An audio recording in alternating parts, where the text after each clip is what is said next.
work.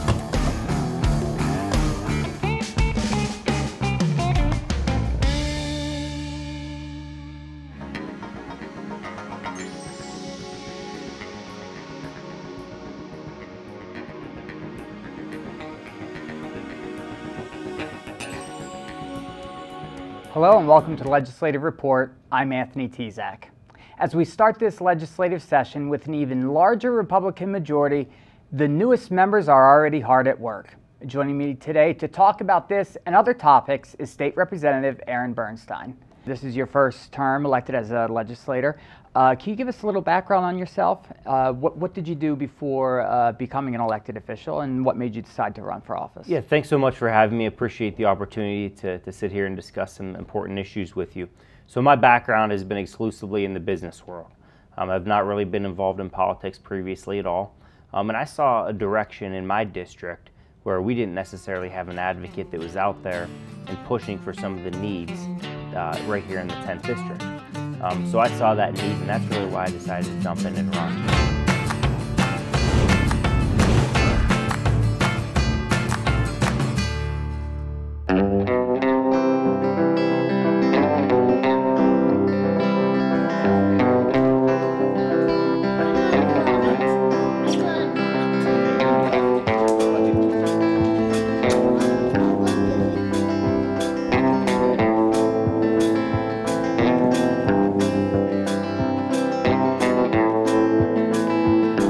Before I ran for state representative, and it wasn't even in the cards that was my goal.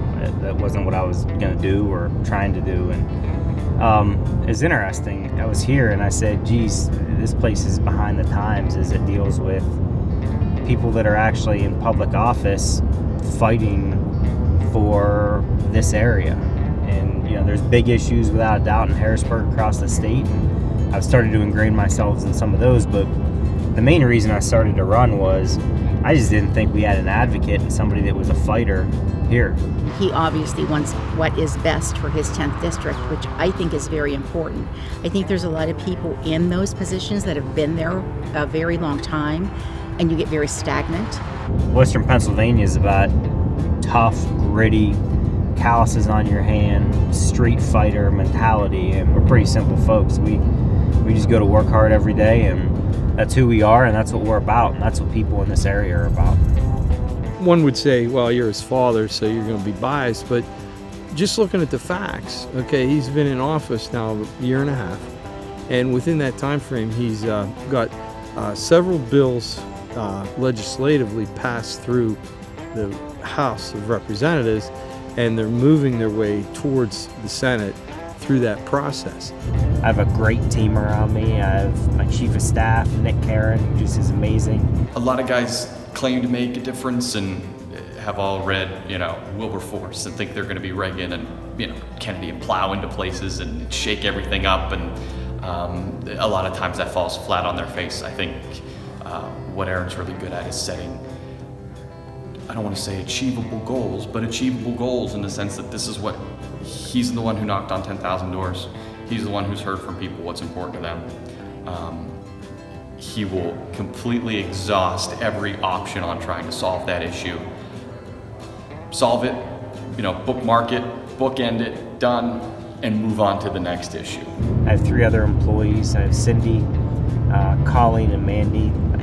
I think the world of them, and they make my life a whole lot easier. And that's why we're able to be as effective as we are. It's a team effort, just like everything else in life, whether it's sports or whether it's business or whether it's politics. It's a team effort. You got to put people together that believe in a mission, and these people are locked in. Obviously, campaign manager for state rep isn't a full-time job. We volunteer, so it's really a team effort. So I coordinate the different volunteers along with his wife Ilia. She does an amazing job getting everybody together. And when we need to go or do a certain thing, or there's an event or an issue that we need to handle, we talk about it. It really is just a big collaborative effort. So, I have the title, but it's really just getting the team moving in the same direction.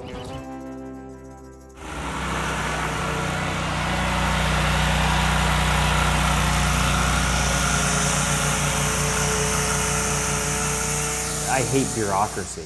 We always try to break through bureaucracy anytime we have the opportunity to do so.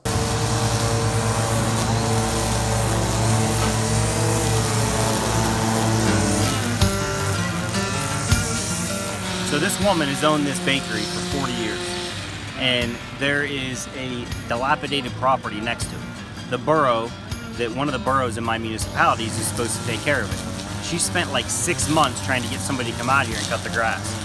We heard about it within 48 hours. We were out here. I brought one of my friends out. We cut the grass. You know, to me, this is just an example that government is not working for people. And I'm sick and tired of government that's not working for people. You don't have to complicate stuff to make sure that it's effective and it works.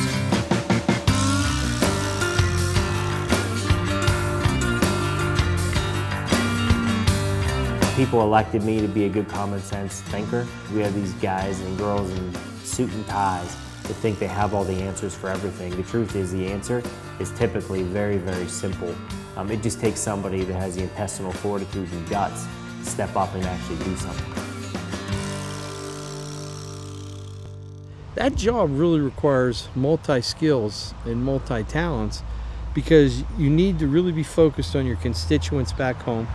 And he's all about the economy and jobs, jobs, jobs. That's really his primary focus back in his district, to improve the economy by getting more jobs in his district. So there's a lot of focus back home with his constituents in his district, but then there's legislation that he wants to write and propose and get approved, which will help people in his district, but will also, on a broader perspective, benefit people throughout the state of Pennsylvania.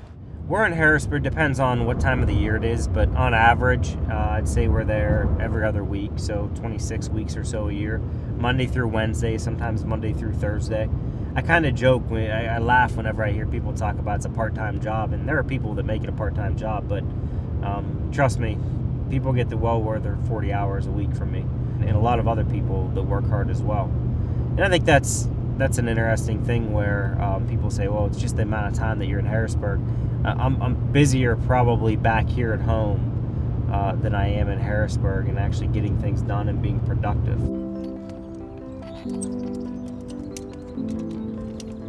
You know, my wife just works her tail off, and she has a job, and she's beyond like the most qualified person I think I've ever been around in my life. I mean, she has an undergraduate degree in nuclear engineering.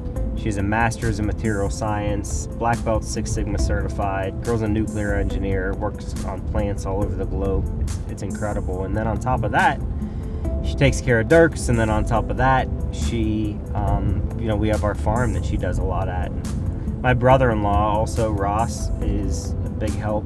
Yeah, I try to do as much as I can out here. He's normally gone, and my sister's got a full-time job too, so I'm out here as much as I can. I am very grateful to have Ross here with us because whether it is helping with some heavy lifting out on the farm or taking care of an animal or even just entertaining Dierks while I cook supper, it's really nice not to have a kid hanging on your legs while you're trying to cook. I like to help my parents on the farm. I like to help feed the cats. The pigs get really big and I love them. The pigs also get dirty. It's great, and anytime we ever need anything, our families are pretty darn close. And with this job, where it travels can sometimes be sprung upon you, you know, it's important to have that. And it can also be sprung upon my wife when she travels a pretty good amount too. Senator Bernstine calls up House Bill 2030, printer number 3009, page 8 of today's House calendar. The clerk will read a summary of the bill. This bill amends Title 8 to standardize the process for billing municipal electric customers in boroughs situated in more than one county. Well, the Constitution of Pennsylvania talks about what a state representative does, and that's make laws for the Commonwealth of Pennsylvania. And you're a lawmaker, and I think that's a component of it. But I think a bigger part of it is being out in the community and listening. These people that are politicians, they just want to talk. And if you're going to do a job like this, you really should be doing a whole lot of listening. There's one municipality that I have, and to me, people are being taken advantage of in this one particular municipality. The people of Elwood City have a monopoly on their electric. I'll give you an example. Nobody else across the Commonwealth, very few other places, don't have a choice in where they buy their electric. These people have to buy it off of one place. The electric's just been too much during the summer months. I mean, I'm paying half my rent, and every month I gotta fear if my electric's gonna be turned off. And here I got a handicapped son that needs electric. I need to blend his food. I need heat, I need air. And it's never the same thing. It can go from $200 to $300, and we just need some help here. They're paying a 27% premium for their electricity. So regardless of what people say, to me that's inappropriate. Representative Bernstine, you may proceed. Thank you, Mr. Speaker. Mr. Speaker, what this amendment does is it does keep some provisions, some protection provisions in place. But I want to be clear about this amendment. What this amendment does not do is just as important as what it does do. It allows for termination for those that are over 65 years of age and under 12 years of age. To be clear, that means a 5-year-old in a home can have their electric shut off, or an 80-year-old can't have their oxygen tank charged, which people have come to our office to do. The most egregious on this is the following, and that's that this actually takes out a provision. If you listen closely, this is amazing. This takes out a provision that would call for the good faith to contact people whose electric was terminated, meaning they don't even need to send them a letter and let them know where to come and return on their electric. So talk about special interests getting involved in something like this. There's a group called the Pennsylvania State Association of Boroughs, PSAB. PSAB is completely funded by taxpayers. They have 2 full-time lobbyists, paid lobbyists by taxpayers that come to Harrisburg and lobby for higher taxes. They got very involved, and there is a person in the House of Representatives with me, and her name's Chairwoman Kate Harper. And Kate Harper also has a personal financial vested interest in this because she is a solicitor in one of the municipalities that actually does this. So she actually literally receives money from the electric additional revenues that flow back into her pocket. This bill is special legislation, and special legislation under the Pennsylvania Constitution requires special notice. Special notice. It didn't even get regular notice in the State Government Committee.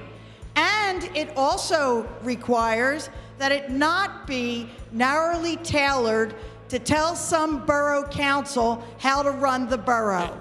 And that is exactly what this bill is doing to Elwood City.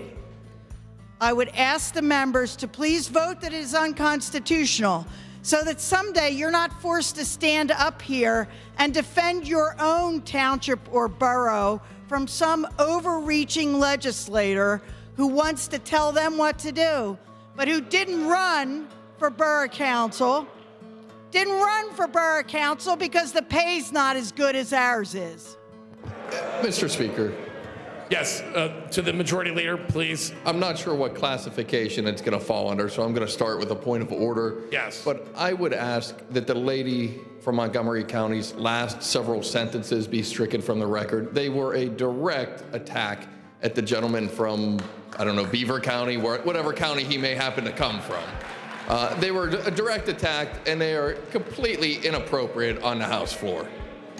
On the floor, it was a knockdown drag-out, and one of the things that frustrated me about that was Chairwoman Harper has a personal financial vested interest, but House rules prohibited me from saying on the House floor because then that would go to her intent. Mr. Speaker, with the groups once again that are supporting this, this has been fully vetted. This is a good common sense consumer protection bill that should be absolutely bipartisan, with our friends in labor also supporting it from 32BJ, folks like the AARP, as well as pro-business groups. We're hopeful that we can reject this and move this forward to protect citizens of Elwood City Borough. All those in favor of the amendment will vote aye. Those opposed, nay. Members will proceed to vote. We ran it. It got passed by quite a few votes. It wasn't even really that close. There was conversation of it being that close, but I think we got it passed by 10 or so additional votes. And now it's over in the Senate, and they need to do their work there to protect people. Our bill puts an end to that practice, stating that they must operate similar to sewer and water authorities by not excessively charging their customers and making a profit on the backs of residents. Somebody told me the other day, they said, AB, you're just always out looking for a fight. And it's not that I'm out looking for a fight. And if people want to think that, that's okay. Maybe it is. Actually, maybe it is. Because here's why. There's so many issues that are so wrong that regular, hardworking people with calluses on their hands that work hard every day, that spend too much of their taxes are being taken advantage of. So you're damn right, I'm gonna go out and look for a fight every time I can to protect those people and make sure that they're no longer being taken advantage of. A state representative is taking a stand this evening after a disgusting message was sent to his family. Now he is sharing a message of his own. Julie Grant has the story from Beaver County. It was Tuesday morning when PA Representative Aaron Bernstine and his family found a mess right here on their driveway. They tell me there was trash, underwear, even human feces, and he suspects it was politically motivated. After his driveway was vandalized, Bernstine put out a responsive message, sharing this YouTube video of himself practicing tactical firearms training. I don't think there's any secret of my belief in the Second Amendment and the fact that I carry it at all times. The representative understands he could never justifiably shoot someone for vandalism alone. Should someone attempt to do me or my family bodily harm, extreme bodily harm, or you're in fear for your life, that we would take matters into our own hands. He wants his message of owning guns and knowing how to use them to serve as a strong deterrent. When somebody comes on your property and puts human feces on your property, that's about as despicable as you can get. Bernstine believes our nation's political climate is making people feel empowered to commit property crimes. I think right now we're in a hyper-polarized political environment. And regardless of where you believe that somebody stands on issues, whether you're a conservative Republican or a liberal Democrat, it's important that we respect people for those views.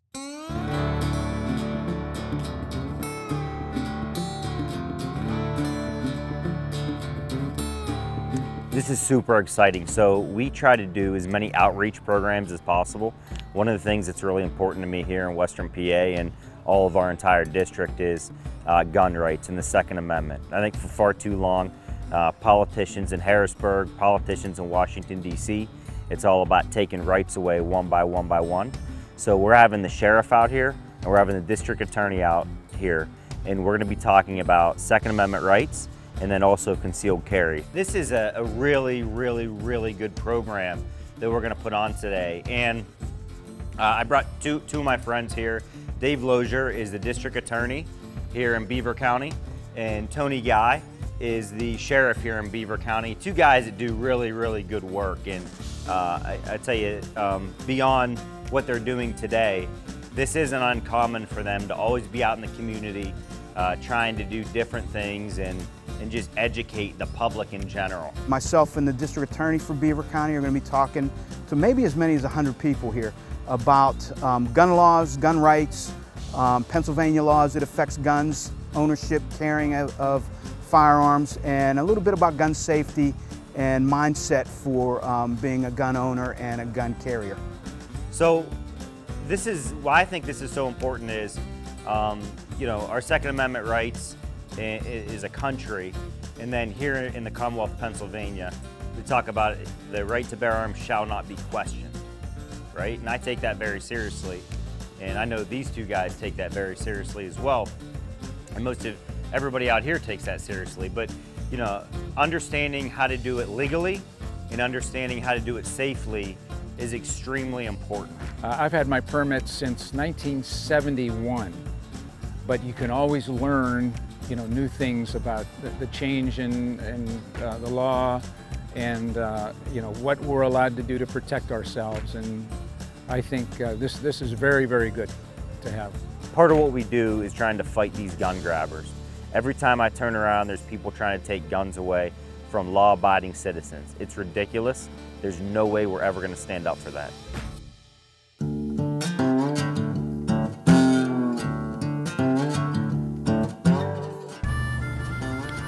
Coming?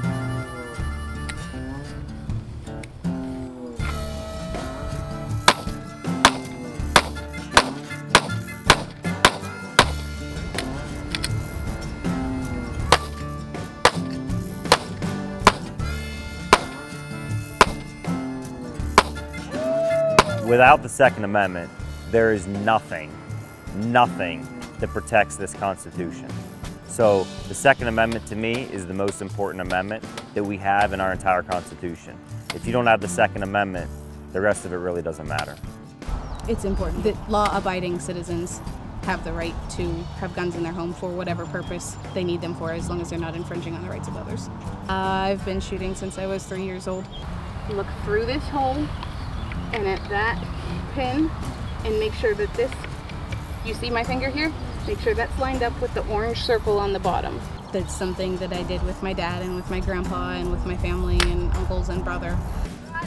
Got it, go look, go. Good job, give me a hug. Good job. We'll try again? Yeah. Okay. And now you'll hear from the 10th District State House candidate, Aaron Bernstine.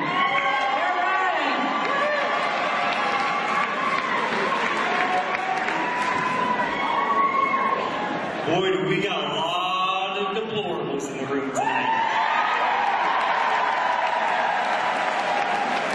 So I'm out knocking on doors each and every day, and we hear the same exact thing at those doors, but unfortunately we don't see it in the media.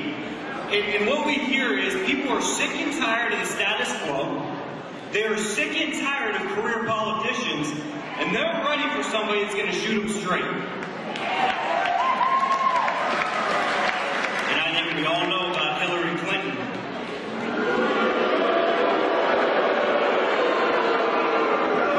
Well, actually, maybe we don't, because we haven't seen the emails yet.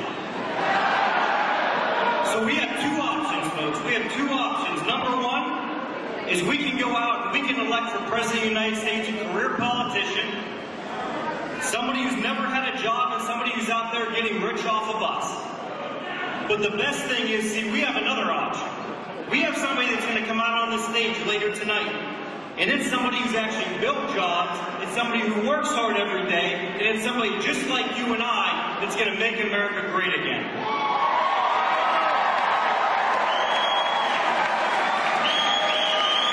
So I have three questions. Do we want to elect somebody who wants to shut down the coal and natural gas industry? Do we want to elect somebody that's going to get rich off of you and I? And do we want to elect somebody that's going to let refugees into this country when we don't know where they came from? Let's get out to vote, let's work hard, and let's get Donald Trump elected President of the United States of America.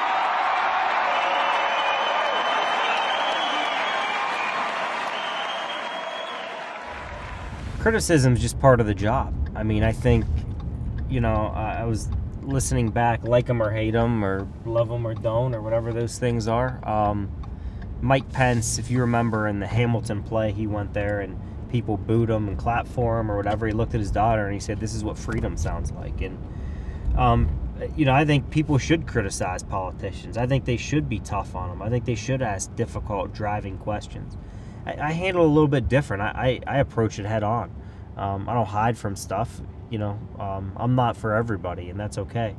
You're going to have people that hate, but if you are working towards a goal, you know that it is what the constituents want. You know, it's just noise. You know, full steam ahead.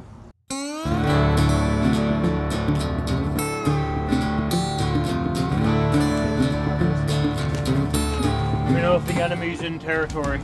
So this is like game day. You know, we'll do whatever we can do to win and be victorious, as long as it's, you know, appropriate and true, and it's the right thing to do, because people will have to be represented in a little bit of a better way. And hopefully we're able to do that each and every day and meet, and sometimes even on a good day exceed their expectations. So there are 46 polling locations throughout the district. We have most of them covered all day. We have a very vertical north to south district, which is why we need so many people. 123 volunteers. This is my job, right? They're taking time out of their day. They're taking extra time. This isn't, I owe the world to those people. They don't, I'm not the leader of this thing. It's just my name on the front of this. That doesn't mean anything. It's about all of us coming together and trying to figure out a way to fix problems. It's a monumental task. It's, I mean, we've been working the past 4 months collecting data, seeing who comes out to vote, putting up signs, talking to people. I mean, it's a daily grind when it comes to that. The more time you're out there, the more you get your message across, and the more people respect you for it. We're here for 13 hours. We're here from 7 a.m. Till 8 p.m. tonight, and I'm real encouraged by the people that have been here so far. What I really like to encourage in this country is people do exercise their right to vote. A lot of people think it's not important. Every vote counts, and I feel really that everybody should come out and that are registered, and if you're not registered, to come and get registered and use your right to vote. You know, it's our freedom. It's one of our things that we can do. I'm not a big party guy. I'm not a big, like, I'm a Republican or I'm a Democrat. I don't care about that. Like, it's about finding people that believe in a cause that you believe in. Politics can be different. Politics doesn't have to be this I hate you, you hate me.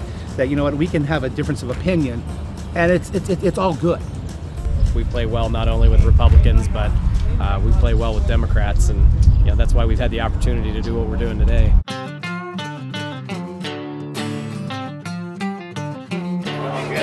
What's up? Fake politician.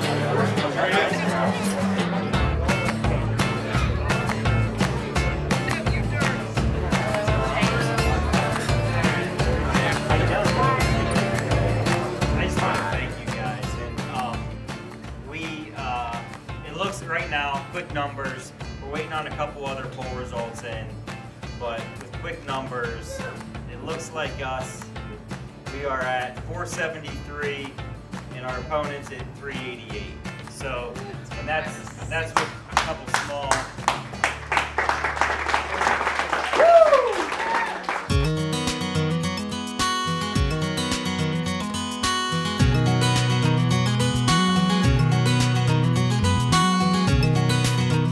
Can't express what Ilia and I are so appreciative, and Dierks, who's in the same box, I'm sure, getting himself all messy.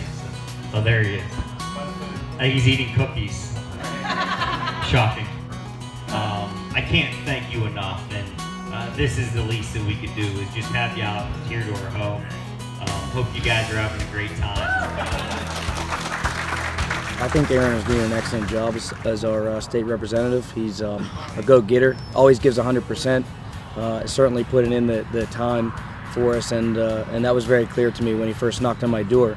It turns out that Aaron would come and knock on my door another 6 or 7 times just during one election cycle, and that's whenever I knew that he actually cared enough to spend time to get to know as many of the folks in his district as possible. And since getting to work with him in a professional way, being a member of a local government within his district,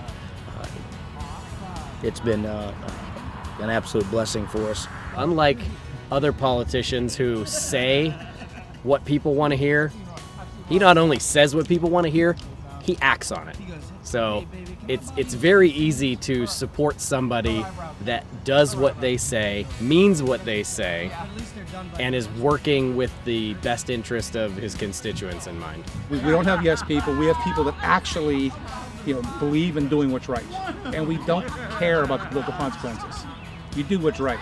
It's a lot of work, but I'll tell you, when I see some of the results that we've gotten done, it's helpful and it's energizing, and I love it.